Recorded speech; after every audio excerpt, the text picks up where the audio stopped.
Hello guys, this is Spicy, and this is a review on the Bandai High-Grade Universal Sentry 144 scale XS Gundam. So this is a part 2 of my two-part review.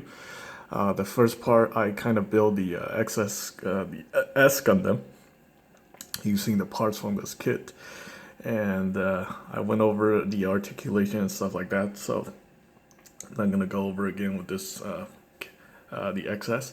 Anyway, this kit was released in 2002, making it 16 years old at the time of this review in 2018. So let's go ahead and take a look at the box. Now we do have the spec right here. So apparently this kit, this Gundam is made from Gundam alloy. It's got armaments such as Income, Vulcan, Backpack Beam Cannons, Waist Beam Cannons, Beam Saber, Beamsmart Gun, Stabilizer Vulcan, Reflector Income, and Eye Field Generator.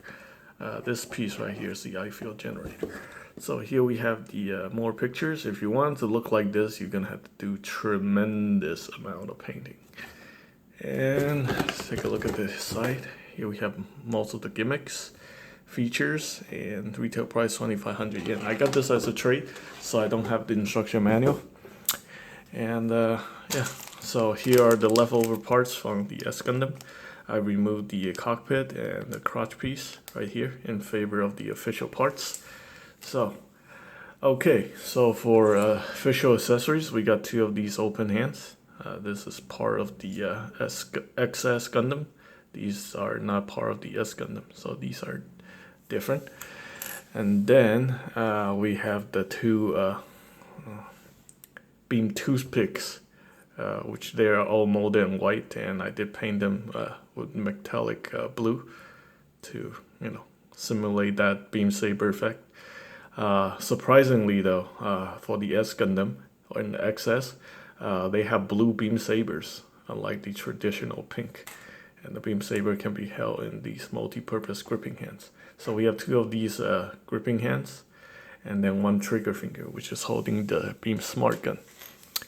So, the difference now with the Beamsmart Gun is that it got this radome piece right here. So yeah, that's like a upgrade from the S Gundam. So now it's got the radome. Yeah, and this kit is very back heavy because of the backpack. So let's go ahead and take a look. I did a lot of painting on this kit, and I also threw a lot of quite a bit of decals on there. I put on these decals on here. These are water slides. Also put on the Anaheim electronic decal here on this stabilizer thing on the back. More decals here. And then the rest are just stickers. That's officially part of the kit. Okay, as you can see, this thing is super heavy. And I wanted to talk about the Beamsmart Gun gimmick real quick. So basically I'm just gonna remove this because this thing is just ridiculously heavy. And yeah, the Beamsmart Gun can be attached via these connection port right here on the side of the legs, and basically that just helps it stabilize it so it can hold on to it. As you can see, things are starting to fall off already. The backpack actually came out, so that's actually pretty that's actually good because it's making the kit very back heavy. So you can see right here, this piece connects to this part, and then that connects to the Beamsmart Gun. Okay, so I'm just gonna remove this real quick. Oops. Okay, so you can see here on the crotch piece, there's something sticking out. Basically, this just let you hold on to the Beamsmart Gun. This is just another connection point right here that allows you to hold on to the Beamsmart Gun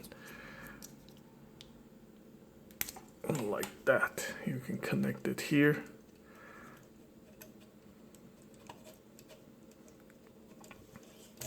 Like so. Just another way to do it. And if you don't want to have the Beamsmart Gun there, you can just remove this whole piece. We got the connector piece right here to plug it in, right there, like that. Okay.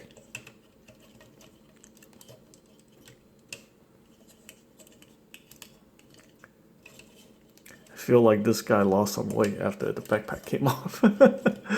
Okay, and on the side here, these are the side skirt beam cannons. So basically you just plug these in like so. Like so.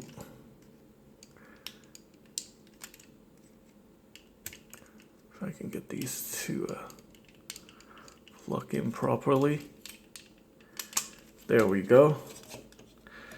So yeah, let's go ahead and swap out this hand for the open hand.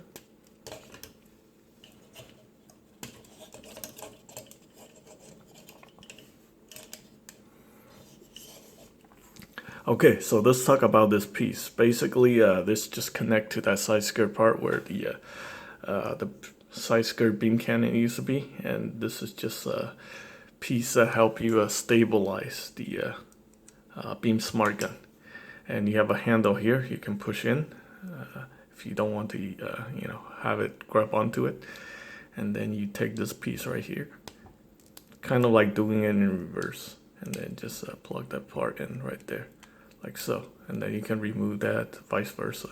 If you need to get access to the handle, you just flip that open and then stick this part in there, like that. I did painted the power cable too on this one, also this part, so it matched the Beamsmart Gun a little bit better, like that.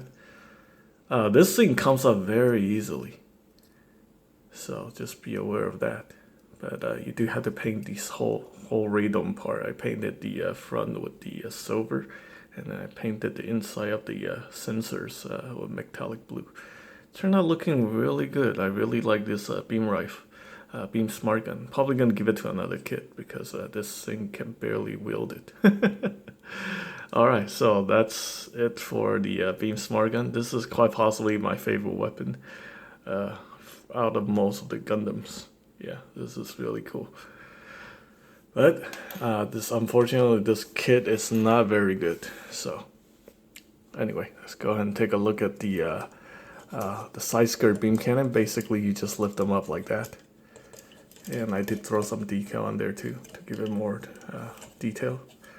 But yeah, that's pretty much that. Now the backpack here is really nice.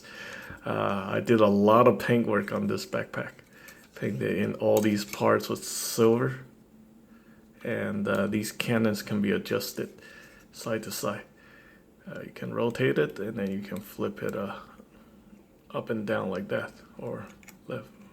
Yeah. Anyway, I painted them silver to give it more detail. And this backpack is actually really cool. Unfortunately, it's just super heavy. Yeah, and you can also articulate the thrusters and these side pieces right there. So it's pretty cool. Alright, unfortunately, this thing is just super heavy. It's like once you put it on, you probably need to put this guy on action base or something. Otherwise, it's pretty much just gonna fall over. And there we go. The chest piece go back on there. Here's the I-Field generator. And yeah, other than that, it's pretty much very similar to the S Gundam. As you can see, it's super floppy because the hip joints are just absolutely terrible on this kit. Yeah, you will most likely need to put this guy on the action base. Otherwise, it's just gonna, either fall off your shelf or something and break into pieces. Now, what's new here is these leg armors. Basically, you just attach them onto the calves, and that bulk up the legs significantly. Looks really nice, but all in all, it just adds extra weight to the kit itself, so it can be quite problematic too. To be honest, my honest assessment is you probably want to avoid getting this kit. This is pretty much like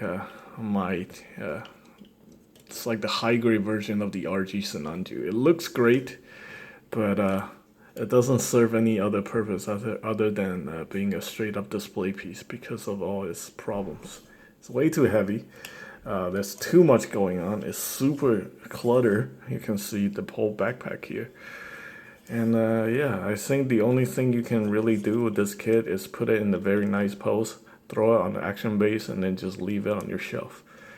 Or glue all the parts together and make sure just make sure it doesn't fall over, and then just leave it there as a statue or something. Yeah, it's a very nice looking kit. Apparently the XS Gundam and the S Gundam never showed up in any of the Gundam anime. This thing was so popular, they even made master grades of this kit. So yeah, maybe in the future we'll see like a revived version of this kit or something. It's very surprising to see like a kit that is never in any anime series and made it into a model kit. Now, to be honest, if you do a lot of painting and throw like a lot of decal on here, this kit can look really good. I really like the way this one looks, but unfortunately it's just pretty much a clunky mess. Yeah, like I said before, just like the S Gundam, this thing is just a brick. So if you guys like the look of this kit, maybe get it just for display purposes. Other than that, I would avoid this kit altogether. And that's pretty much it. I think you can get this kit. I think it's currently out of print.